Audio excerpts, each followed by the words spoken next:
Antes de comenzar, si te apasiona la historia y quieres descubrir relatos épicos, intensos y llenos de misterio que marcaron el destino del mundo, suscríbete ahora a nuestro canal y activa la campana de notificaciones. Así no te perderás ninguna historia que cambie tu forma de ver el pasado y el presente. Ahora sí, acompáñame a conocer la increíble y brutal historia de Irene de Bizancio, la emperatriz que desafió a todos y pagó un precio inimaginable. En el año 752 después de Cristo, en la ciudad de Atenas, ya lejana del esplendor clásico que un día marcó los destinos del pensamiento y la política occidentales, nació una niña cuyo nombre pasaría a la historia como símbolo de ambición, poder y controversia, Irene de Atenas. Aunque los detalles de su infancia son escasos y muchas fuentes permanecen silenciosas, lo que sí sabemos es que Irene pertenecía a una familia noble, de origen griego, probablemente vinculada a la aristocracia provincial. Esto no significaba necesariamente una gran fortuna o influencia directa en la capital imperial, pero sí un linaje respetable y útil para los intereses de Constantinopla. En el siglo VIII, el Imperio bizantino era un estado profundamente marcado por tensiones internas. El conflicto más ardiente de la época era la iconoclasia, una disputa teológica y política sobre el uso de imágenes religiosas, iconos, en el culto cristiano. La facción iconoclasta, dominante en la corte desde tiempos de León III y su hijo Constantino V, consideraba que la veneración de imágenes era idolátrica y debía ser erradicada. Esta postura no solo tenía consecuencias religiosas, reflejaba también una batalla por el control del alma del imperio, entre el poder secular del emperador y la influencia espiritual de la Iglesia.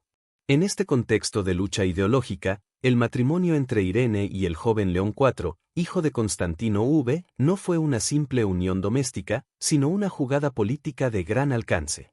Irene fue elegida directamente por el emperador Constantino V, quien probablemente buscaba apaciguar las tensiones en las provincias griegas, donde el fervor iconódulo, es decir, a favor de las imágenes sagradas, seguía vivo y era motivo de resistencia al poder central. Al incorporar a una mujer griega, según algunos testimonios, de inclinaciones iconódulas al seno de la dinastía imperial, el emperador pretendía atenuar conflictos y ganar legitimidad ante un sector del pueblo. Irene fue trasladada a Constantinopla, una ciudad que en aquel entonces era el centro del mundo ortodoxo, una urbe vibrante y compleja donde las intrigas palaciegas eran tan mortales como las lanzas enemigas. Fue allí donde Irene recibió una educación cortesana intensiva, adaptándose rápidamente al protocolo, la política y las sutilezas del ceremonial bizantino. Fue coronada emperatriz consorte en el año 769, con una pompa diseñada no solo para celebrar su unión con León IV, sino para consolidar simbólicamente su lugar en la maquinaria imperial. Sin embargo, la muerte prematura del emperador León IV, en el año 780, lo cambió todo. El emperador falleció tras un reinado breve y problemático, afectado por la enfermedad, probablemente tuberculosis, dejando como único heredero al trono a su hijo, el joven Constantino V, que apenas tenía 9 años de edad. Según la ley y la costumbre, Irene, como madre del emperador niño, fue proclamada regente del imperio. Pero lo que ocurrió a partir de ese momento fue algo que pocos habrían anticipado. Irene no se conformó con ejercer una tutela pasiva. Desde el inicio de su regencia, demostró una inteligencia política sorprendente, una capacidad para tejer alianzas dentro del complejo aparato burocrático bizantino, sobre todo, una ambición que rompía con los moldes de lo que se esperaba de una mujer en su posición. Lejos de limitarse a proteger los intereses de su hijo, Irene empezó a consolidar un gobierno personalista, desplazando a los antiguos colaboradores de su esposo y rodeándose de figuras leales a su causa, muchas de las cuales compartían su deseo de restaurar el culto a los iconos y debilitar la facción iconoclasta. El trono de Bizancio no era, por tanto, un lugar que Irene ocupara por accidente o por piedad maternal, fue su campo de batalla político. Poco a poco, fue acumulando poder real, tomando decisiones que no solo afectaban la administración del imperio, sino también su identidad espiritual. A medida que su hijo crecía, muchos esperaban que Irene le cediera el poder, como era costumbre. Sin embargo, su voluntad fue otra, se negó a desaparecer en la sombra, y comenzó a considerar, cada vez con más claridad, que el poder le pertenecía por derecho propio. Lo que comenzó como un papel temporal, justificado por la juventud del heredero, se convirtió en el inicio de un gobierno femenino sin precedentes en Bizancio. El mundo no estaba preparado para ello. Y, sin embargo, Irene estaba dispuesta a todo para mantenerse en lo más alto, incluso si eso significaba enfrentarse a su propio hijo, desafiar al clero, a la nobleza y al destino. Una vez afianzada como regente de su hijo, la emperatriz Irene comenzó a demostrar que su visión política iba mucho más allá de la simple administración del poder temporal. Desde el inicio de su gobierno efectivo, comprendió que su legado no estaría en las obras materiales, sino en el campo espiritual e ideológico.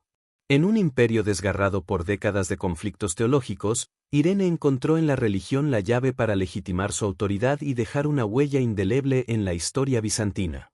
Desde tiempos de León III, el Isáurico, la política religiosa imperial había estado marcada por la iconoclasia, es decir, la prohibición del uso y veneración de imágenes sagradas, iconos, en el culto cristiano.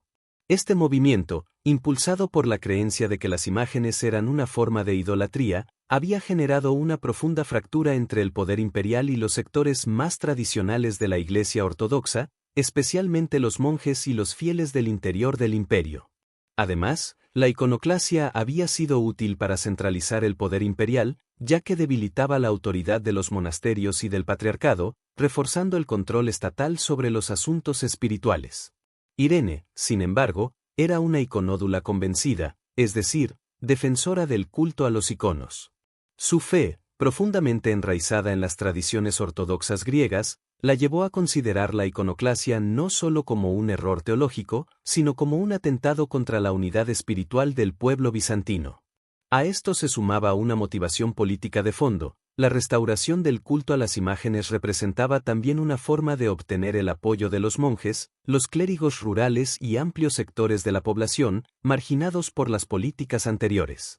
Así, desde los primeros años de su regencia, Irene inició una lenta pero calculada ofensiva contra la iconoclasia. Comenzó por rodearse de asesores iconódulos, destituyó a obispos iconoclastas y promovió a figuras religiosas leales a su visión. Una de sus maniobras más audaces fue la destitución del patriarca iconoclasta de Constantinopla, Paulo IV, y su reemplazo por Tarasio, un funcionario laico leal a Irene, que fue ordenado patriarca con rapidez y cuya primera misión sería allanar el camino hacia la restauración del culto a las imágenes. Esta ofensiva culminó en el año 787 con la convocatoria del Segundo Concilio de Nicea, el séptimo concilio ecuménico de la Iglesia cristiana, celebrado con la bendición y bajo el patrocinio directo de Irene. En este concilio, tras largas deliberaciones, se restableció oficialmente la veneración de los iconos, reafirmando la doctrina ortodoxa frente a la iconoclasia y condenando las herejías iconoclastas como desviaciones inaceptables de la fe cristiana. El concilio fue una victoria total de Irene, que pasó de ser vista como una regente temporal a ser considerada la protectora de la verdadera fe, incluso por sectores que antes la miraban con recelo por su condición de mujer. Pero esta victoria tuvo consecuencias políticas profundas. Con la restauración de los iconos, Irene se ganó el fervor de los sectores monásticos y el aplauso de las poblaciones rurales y devotas. Sin embargo, también atrajo el odio de los sectores militares y aristocráticos, tradicionalmente más inclinados a la iconoclasia, así como de los funcionarios que veían en ella una amenaza a la estructura de poder establecida por sus predecesores. Su figura, ya controvertida por el solo hecho de ejercer poder siendo mujer, comenzó a polarizar de forma peligrosa a la corte y al ejército. Además, Irene se enfrentaba al límite de su legitimidad. Su hijo, Constantino V, empezaba a crecer, y muchos esperaban que pronto asumiera plenamente el trono. Pero Irene, empoderada por sus éxitos políticos y religiosos, no tenía intención de ceder el poder. Empezó a aislar a Constantino, a mantenerlo alejado de los asuntos de Estado y a rodearse de funcionarios fieles a su causa. Lo que para algunos era una estrategia de continuidad y estabilidad, para otros se convirtió en una amenaza intolerable. La emperatriz no quería ser regente, sino soberana. Así, Irene no solo se enfrentó a los dogmas teológicos, sino a una estructura entera de poder patriarcal que no concebía que una mujer gobernara sin un hombre a su lado. Su triunfo sobre la iconoclasia fue, en realidad, una batalla doble, una por el alma religiosa del imperio, y otra por el derecho a gobernar en un mundo que se lo negaba por el simple hecho de haber nacido mujer. Esta etapa marcó el punto álgido de su poder espiritual y político. Pero también activó las fuerzas que, lentamente, se gestaban en su contra, la figura del hijo desplazado, los generales humillados, los clérigos enfrentados, y la élite cortesana dividida entre el respeto y el miedo. Irene había encendido la llama de su gloria, pero también la mecha de su tragedia. Pocos episodios en la historia del Imperio bizantino, y quizá de toda la Edad Media, encarnan con tanta crudeza la colisión entre poder, sangre y ambición como el enfrentamiento final entre Irene y su propio hijo, el emperador Constantino V. Lo que comenzó como una regencia materna, justificada por la infancia del heredero, se convirtió, con el paso del tiempo, en una guerra sorda de intrigas palaciegas, humillaciones públicas, finalmente, una lucha sin cuartel por el trono imperial. Constantino V, nacido en 771, fue proclamado coemperador a los 5 años de edad. Durante su niñez y adolescencia, el trono era suyo en nombre, pero el poder real residía en su madre, que gobernaba con mano firme desde la muerte de León IV. Lo que en un inicio fue aceptado por la corte como una medida temporal de protección para el joven heredero, pronto se convirtió en una situación anómala e incómoda. Irene se resistía a entregar el poder, incluso cuando su hijo alcanzó la mayoría de edad.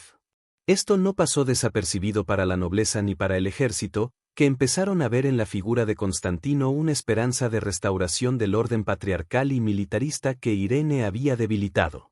A medida que Constantino crecía, la tensión entre madre e hijo aumentaba. Irene se negaba a ceder la autoridad real, y en un acto profundamente simbólico, continuó acuñando moneda con su imagen imperial, sin incluir la de su hijo, una decisión política que rozaba el insulto directo. Para muchos en la corte, este acto dejaba claro que Irene no se consideraba regente, sino emperatriz legítima por derecho propio, lo cual era una transgresión frontal al principio de sucesión dinástica masculino y a la tradición romana de poder compartido.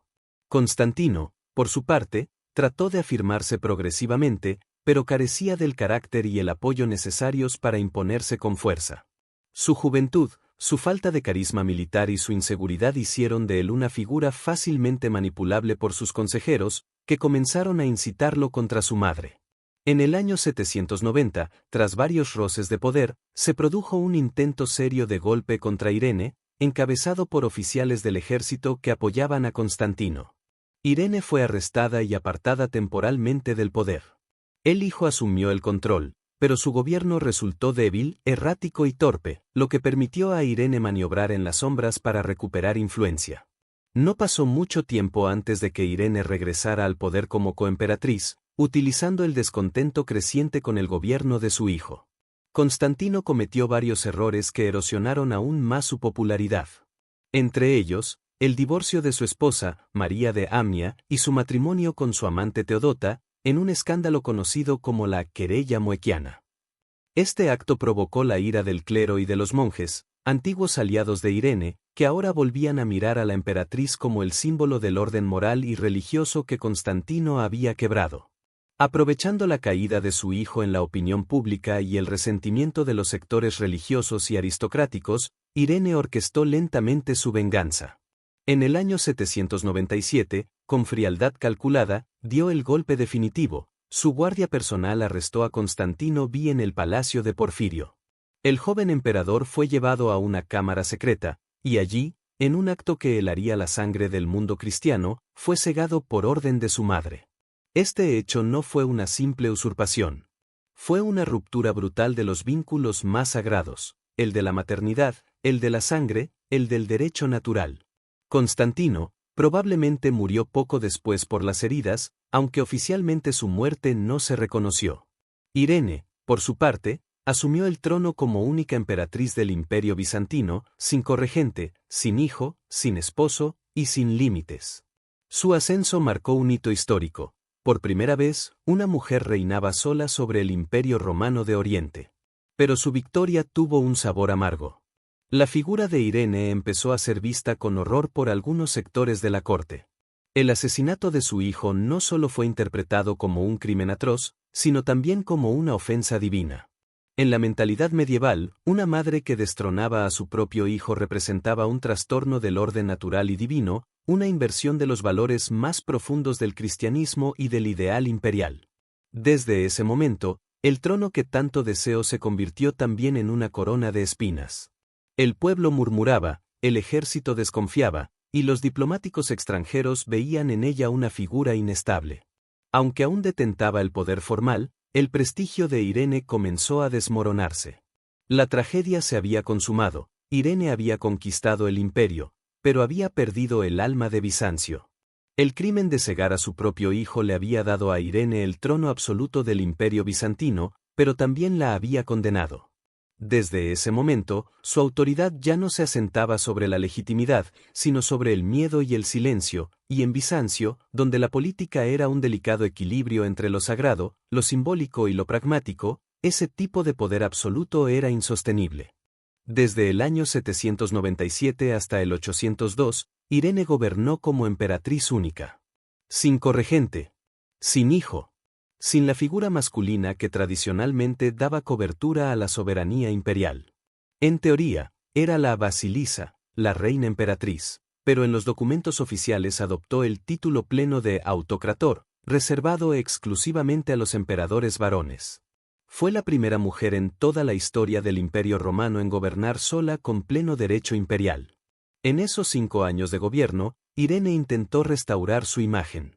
Bajó impuestos, promovió obras públicas, protegió a los monjes y continuó defendiendo la ortodoxia iconódula.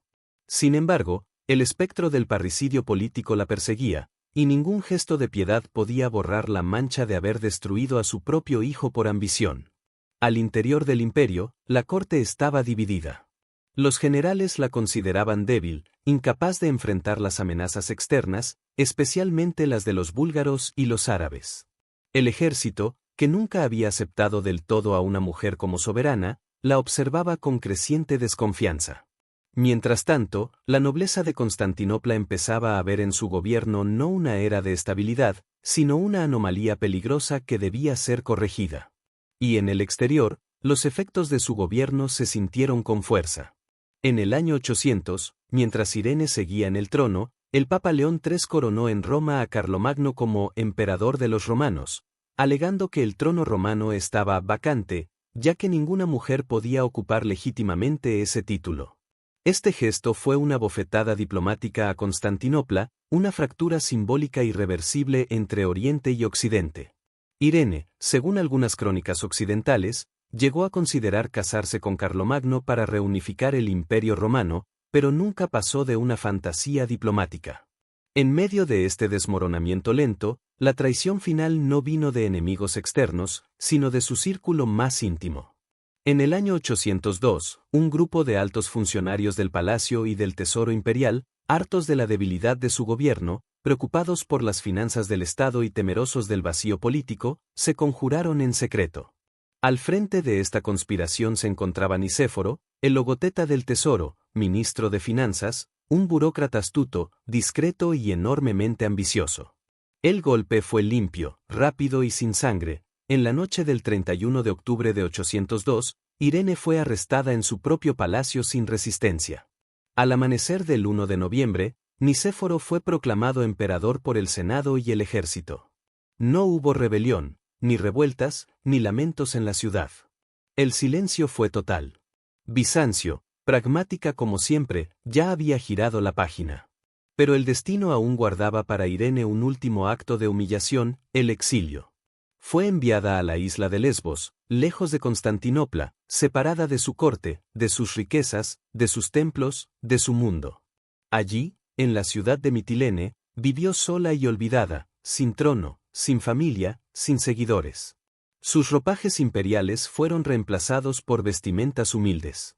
Sus días de fasto fueron sustituidos por la pobreza y el aislamiento.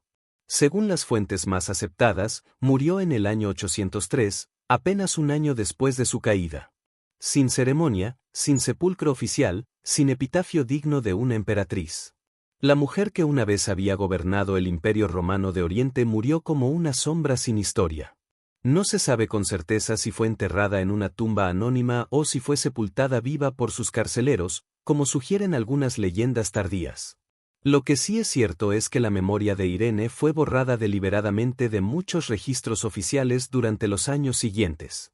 Su legado fue condenado al olvido, y sin embargo, sobrevivió. Porque Irene de Bizancio no fue una mujer común. Fue emperatriz, iconódula, madre y regicida. Fue el vértice entre la fe y el poder, entre el orden y el caos, entre lo sagrado y lo monstruoso. Gobernó un mundo que no estaba preparado para ser gobernado por una mujer. Y lo hizo con la frialdad y la determinación de quien, incluso sabiendo que todo está perdido, se niega a no intentarlo.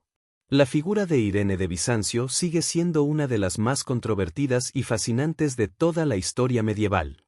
Su vida y reinado encapsulan los conflictos eternos entre poder y moralidad, entre tradición y cambio, entre fe y política. Pero más allá de las tragedias personales y las intrigas palaciegas, el legado de Irene abrió una brecha histórica fundamental, la demostración, aunque dolorosa, de que una mujer podía gobernar sola un imperio tan complejo y poderoso como el bizantino. Poder femenino en un mundo masculino. Irene fue la primera y única mujer que ostentó el título completo de emperatriz reinante en el Imperio Romano de Oriente, sin necesidad de la corregencia masculina o la tutela.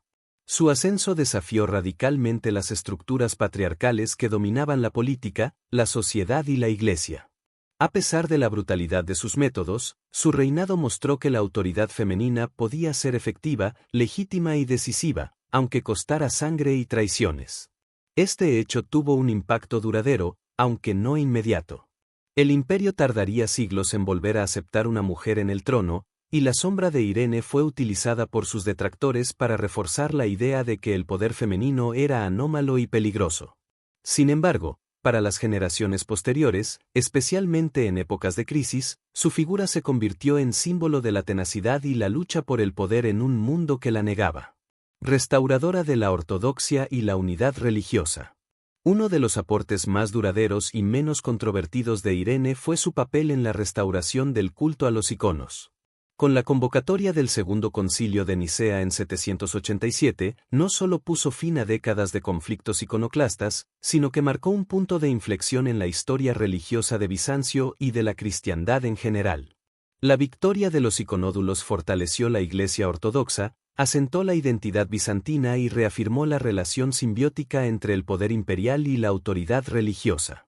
Esta restauración, aunque ideológica, también tuvo repercusiones políticas, consolidó a Irene como defensora del orden divino y legitimó su poder frente a sus adversarios, al menos durante una década. En este sentido, su reinado fue un puente entre la turbulencia iconoclasta y la época de esplendor religioso que Bizancio alcanzaría en los siglos posteriores. La figura de Irene se ha ido transformando con el paso de los siglos. Para algunos cronistas y escritores medievales, fue una emperatriz maldita, cuya ambición desmedida la llevó a cometer actos impíos y abominables, como el parricidio político y la usurpación. Leyendas posteriores, con tonos sensacionalistas, sugirieron que fue enterrada viva como castigo divino, un relato que más refleja el rechazo social a su figura que hechos históricos comprobados. Sin embargo, para otros estudiosos y feministas contemporáneos, Irene representa una pionera trágica en la lucha por el poder femenino, una mujer que desafió todas las normas de su tiempo y pagó el precio más alto por ello. Su historia abre un debate sobre los límites del poder, la moralidad política y la condición femenina en sociedades patriarcales. Finalmente, el reinado de Irene dejó una huella imborrable en la historia bizantina y europea. Su caída y la coronación de Carlomagno por el Papa León III simbolizan la fractura irreversible entre el Imperio Romano de Oriente y Occidente, un cisma político y religioso que definiría la Edad Media. Su vida, entre la gloria y la tragedia, entre la fe y la violencia, sigue siendo un testimonio de las complejidades del poder y la naturaleza humana. Irene de Bizancio no solo fue una emperatriz enterrada viva en la memoria, sino una mujer que desafió a su época y cuya sombra todavía proyecta lecciones sobre la ambición, la fe y la lucha por el control en un mundo dominado por hombres. La historia de Irene de Bizancio es mucho más que la crónica de una emperatriz atrapada entre el poder y la tragedia. Es un relato que nos habla de ambición, sacrificio, fe y el precio inmenso de gobernar en un mundo dominado por hombres y tradiciones inquebrantables. Su vida nos muestra que detrás de los títulos y coronas hay decisiones humanas, dramas personales y un constante choque entre el deber y la pasión. Irene desafió los límites de su época, gobernó un imperio formidable y marcó un antes y un después en la historia medieval. Pero también nos dejó una advertencia: el poder sin límites puede consumir incluso a quienes lo poseen, y las heridas del alma pueden ser tan profundas como las del trono. Si esta historia te ha emocionado, intrigado o hecho reflexionar, imagina todo lo que aún queda por descubrir. Nuestro pasado está lleno de personajes fascinantes, misterios sin resolver, guerras épicas y revoluciones que cambiaron para siempre el destino de civilizaciones enteras. Aquí, en este canal o espacio, queremos llevarte de la mano por esos relatos que la historia oficial a veces olvida o minimiza. Queremos compartir contigo las voces del pasado, sus secretos y enseñanzas, para que puedas conectar con la humanidad que nos precedió y entender mejor nuestro presente. Por eso, te invito a que te suscribas y formes parte de esta comunidad apasionada por la historia. No solo recibirás contenido riguroso y bien documentado, sino que también te unirás a un espacio de debate, reflexión y descubrimiento constante. Activa la campana de notificaciones para ser el primero en conocer cada nuevo video o artículo, donde desentrañaremos juntos los hilos que tejen la gran trama de la historia medieval y más allá. No dejes que estas historias se conviertan en simples recuerdos olvidados. La historia se vive, se siente y nos transforma. Y tú, aquí y ahora, puedes ser parte de ese viaje. Suscríbete ahora, acompáñanos en esta aventura y hagamos juntos que el pasado cobre vida. Porque conocer la historia es entender quiénes somos y hacia dónde vamos.